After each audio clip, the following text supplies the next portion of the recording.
Primetime news this evening. The people have had enough. Prime Minister responds to calls for murderers to be hanged. Do not be afraid.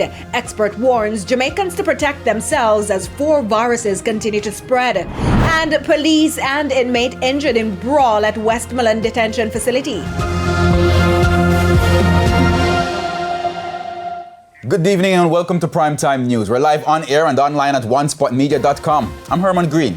And I'm Kelisha Williams. With a preview of what's to come in the financial week, here's Javon Keys.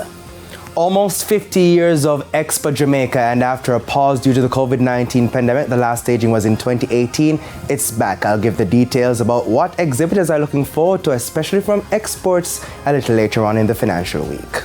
All right, good. And from Javon, we go to Jordan. He'll tell us what's coming up in Primetime Sports.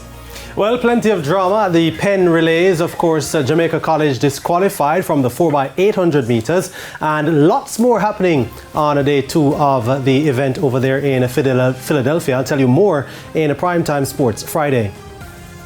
Thanks, Jordan. And Romain is also here with a preview of what's to come in weather. Thanks, Kelisha. Dry conditions are expected tomorrow as well as for Sunday, but we're still holding on to rain to affect much of the island on Monday. There's also sports commentary and E-Prime in this newscast. But before the break, the feedback question. Our question this evening: what do you make of calls for the Constitutional Reform Committee meetings to be live streamed to the public?